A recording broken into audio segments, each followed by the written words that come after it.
Susimo at Maria Relampagos of Bohol.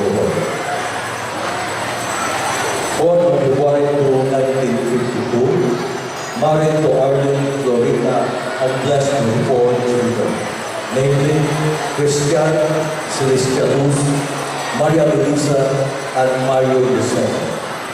Our keynote speaker and guest of honor is the Undersecretary of the Department of Budget and Management. Friends, ladies and gentlemen, please help me welcome the Honorable Mario Luciliano Relampagos.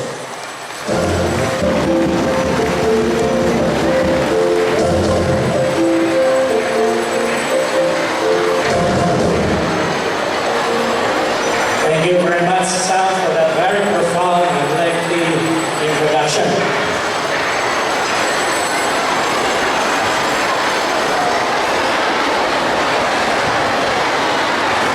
Thank you.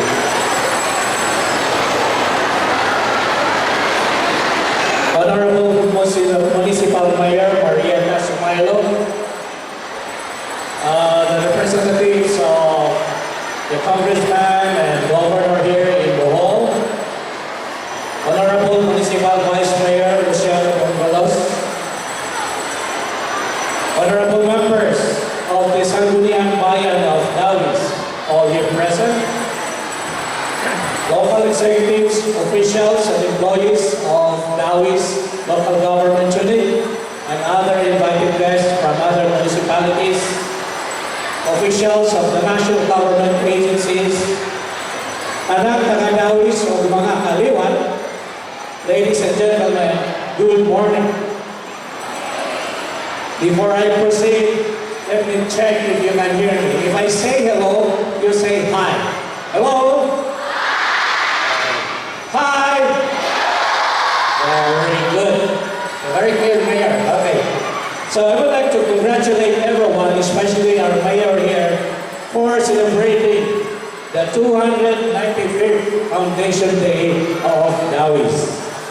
I was supposed to have a PowerPoint presentation here, but since we cannot have it, I will try my best to explain slowly what I wanted to share with you this morning. So today, August 8th, we celebrate the Foundation Day of our town. I say our town because the house of my mother is just a stone throw from where we are standing now. Actually, it's over there. When I was still young, I can recall that my parents will send me here in Dauis to be taught discipline. Kasi mga disiplina doon ng taga-Dauis. I was here to be taught table manners. And of course, the most important thing, religious ceremonies here in Dauis. But my most enjoyable moments as a child or as a young child like you here was running up and down sa grotto, sa likod sa simbahan, and roaming aimlessly around the church and the famous tulay of Dauis. But climbing the stairs of the convento, if you have tried it, was for me like a practice of going up to heaven because it was very solemn to go up the stairs of the old convento. Going back to the celebration today, known only to a very few Dauisanos living today, especially the audience now who are very young, the original declaration from the Spanish authorities carried only the year 1720, or roughly 200 years from the arrival of Magellan in the country, with a population of only 9,141. And today, according to the mayor and vice mayor, the voters alone in Dauis will number already 47,000. It was only in 2012, during the incumbency of then Mayor Jimmy Jimenez, that August 8 was declared as the town's Foundation Day through the strength of a Sangguniang Bayan resolution, foremost reason of which was the proximity of the town fiesta. The town's history dates back to the year 1593, which we call as the Spanish era. when the Spanish colonizers, spearheaded by Jesuit order, arrived in what is known now as Dauis. After initial evangelization and conversions of natives of Dauis to the Catholic faith, a parish was established in 1697 that installed the Virgin of Assumption as the parish patron saint and still is up to the present. The big names of here in Dauis between 1720 and 1990 include the first, what we call mayor today, Mr. Bruno Clarín. We had Eusebio Sembolado, we have Telesforo Luciliano, Emilio Neri, Bernabe Reyes, and Alfonso Rumuga, and Aniceto Negriño, who according to my research team of Rene Luciliano and Pepe Bunachita is a great-grandfather of our Honorable Governor today. These names are the great names and institutions in Dauis in those years. And I'm sure you here, as the offspring of these great men, are very proud to be related with them. But I am more definitely sure that if we also make a study of the various local chief executives of Dauis after this period of 1720 up to 1920, there are names who are equally great as that, or even stand out or surpass this name, who in their own rights will become also institutions in the LGU of Dauis. Per the records of the National Archives, Dauis became a town, a political subdivision in 1720 with Mr. Bruno Clarín as his first mayor. In 1883, Bernabe Reyes, a member of the Spanish Ilustrado, who incidentally is a Dauisano, was appointed by the Spanish authorities as the first Gobernador General of Bohol. Being a powerful Dauisano, Oyo Abe, as the governor is finally called, endorsed the candidacy of Telesforo Luciliano, who was then elected as the town's fifth mayor in 1894 to 1900 as his first term. After which term, Telesforo Luciliano was appointed as the first municipal judge of Dauis under Mayor Emilio Neri in 1906 to 1909. It was in this period of the town's history that economic hardships were experienced, culminating in a letter from the insular government, or what we call now the national government, stating among others that the town will be reverted to a barrio and will be annexed to Tagbilaran after the next election term if the downward trend in the economy and in the municipal treasury will not be rectified. So you almost lost your municipality during those times. But why do I cite this period? The significance of this period was the cash-strapped municipal treasury, or an event what we call as a fiscal risk that is anathema pyramid today of Lambo Dauis. If you look at the thing today, Lambo Dauis is now the big challenge of the LGU of Dauis. First significance of that event way back 1900, Dauis ran the risk of being deleted as a municipality in the Philippines. Second, if this event happened today, if it happened only today, the national government will come to the rescue of Dauis and provide the financing requirements. Modern day Dauis should study this experience in the framework of fiscal risk matrix.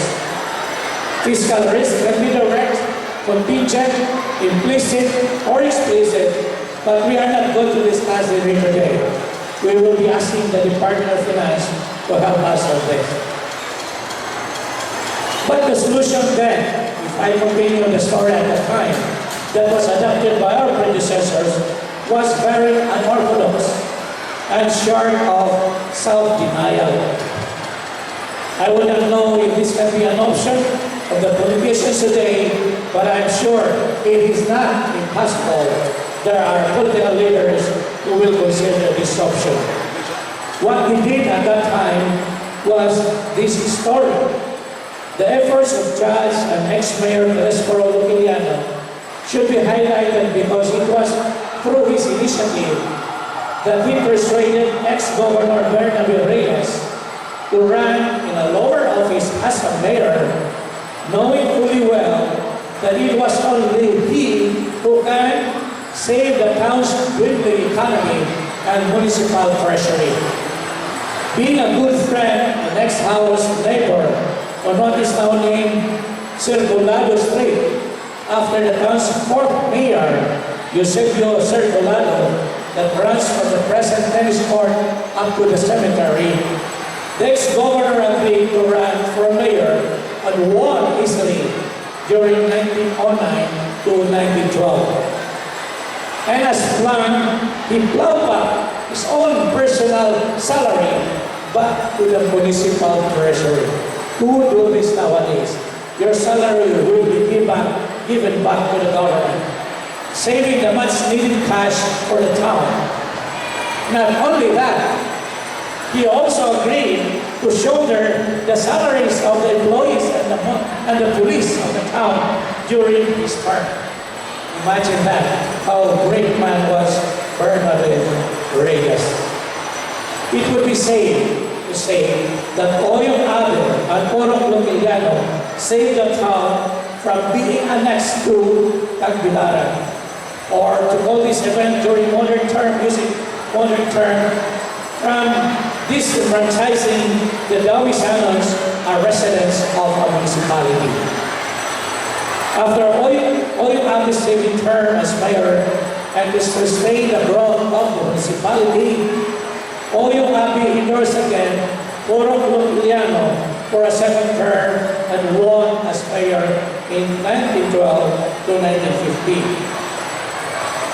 It was in his second term that Orong Luciliano exhausted every means of raising revenues for the town, not being as affluent as Bernabe Reyes, who shelled out personal cash for public use. And in this last term, he hatched a comprehensive plan for the implementation of real estate tax system to stabilize the town's economy sustainability. So from here, we are looking at the backdrop of your theme today, Dauis. Moving forward to 2008 to 2013, if we can only show it on the screen, how the LG of Dauis fared financially and see some elemental indicators to support the theme Dauis. Using the annual financial report of COA, we could see that the balance sheet of Dauis is very healthy. As for you who are very familiar, a balance sheet will show the assets, the liabilities, and equity of the local government of Dauis. And the question here, if you look at this, are there lurking again fiscal risks arising from obligations or contingent liabilities that the LGU will be facing? So that event that happened in 1906 will not happen again. You will know that the growth of the assets of the municipality increased from 57 million to 102 million over a period of only 5 years. And its liabilities are very low. It was only 19 million in 2013. And while it is low in terms of absolute figure, the trend in terms of growth is faster at 70% annually. So this financial picture shows a very conservative way of fiscal management.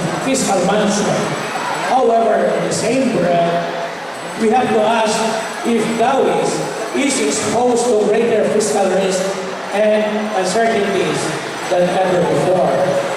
Perhaps you will ask the budget officer, Mr. Pinales, should put himself into this study unless he is willing to do a Bernabe-Reyes approach to donate his salary back to the municipal treasury. He should address all sources of fiscal risk if LG Dauis is to avoid sudden fiscal instability and to realize long-term policy objectives.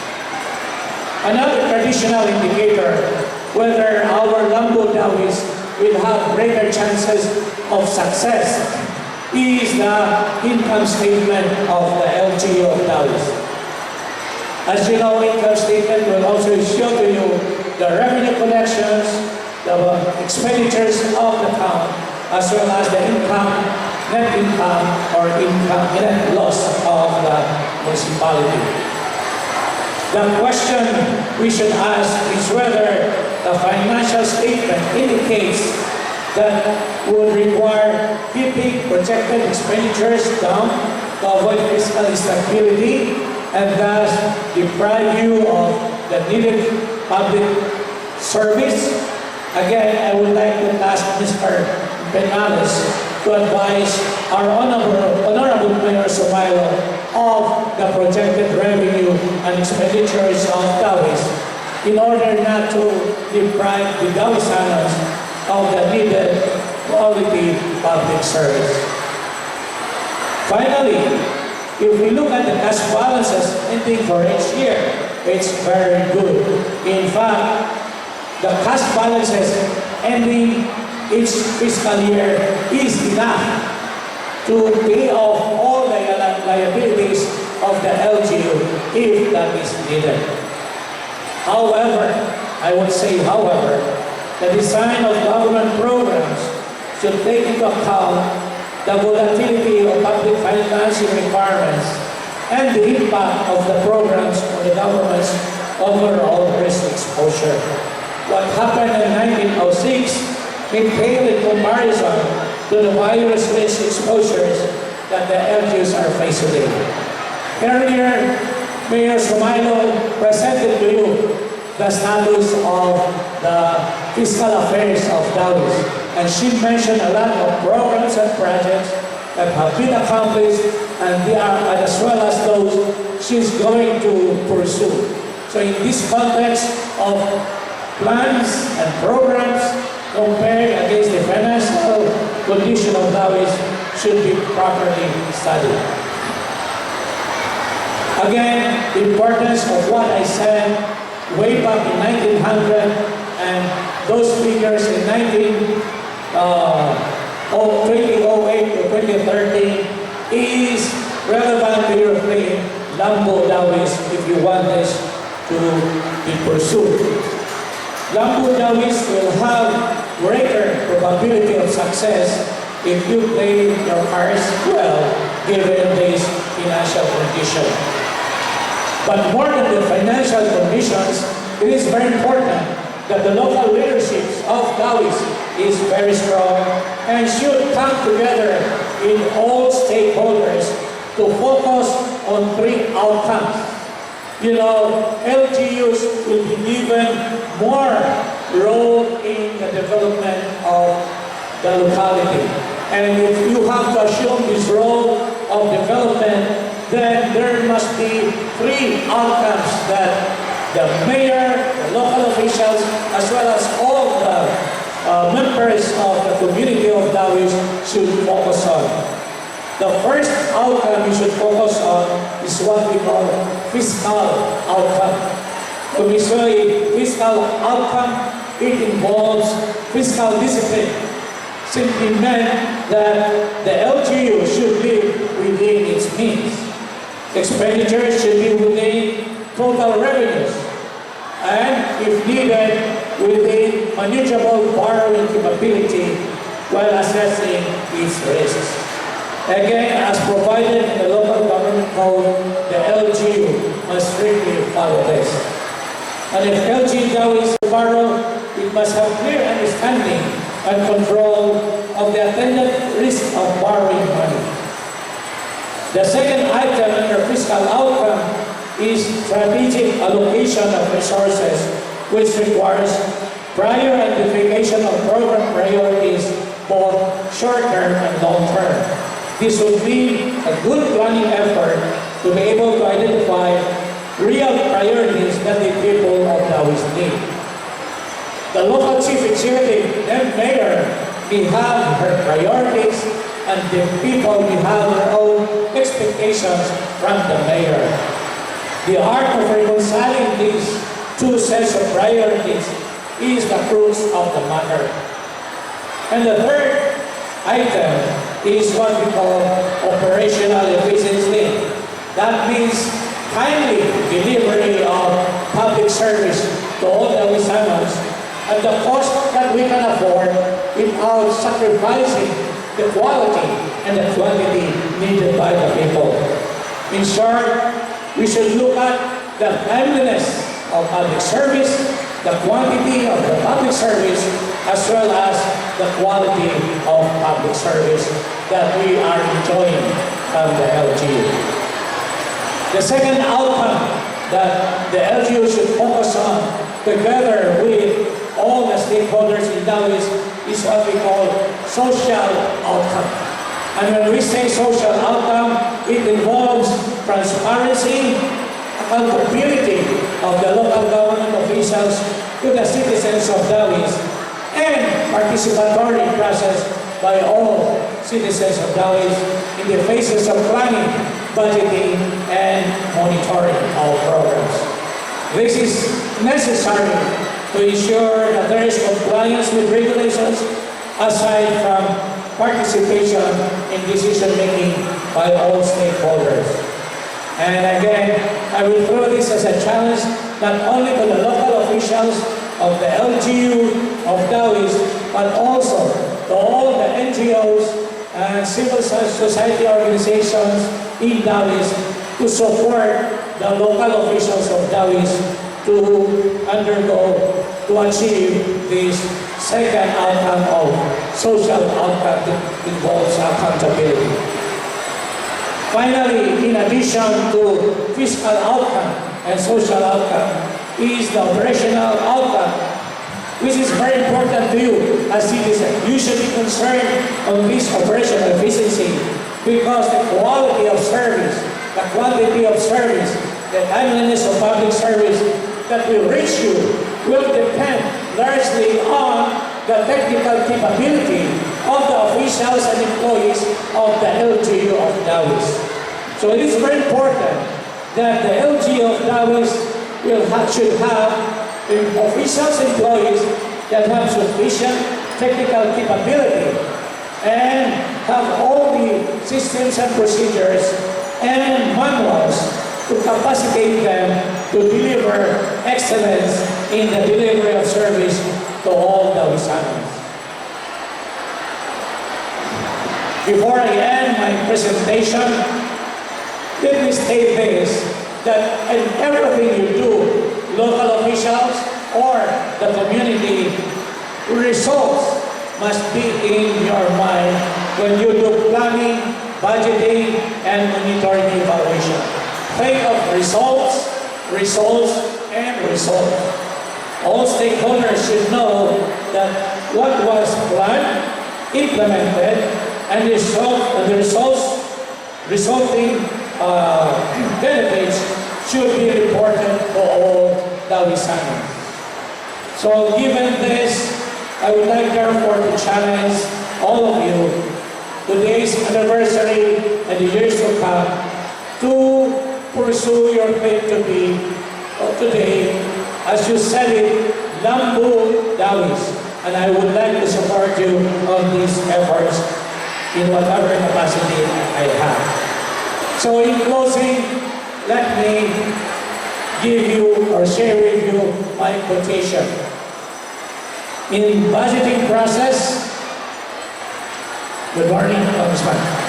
In budgeting for progress, dili lang magkwenta o mag-istorya, kinahanglan na adjud resulta. Daghang salamat.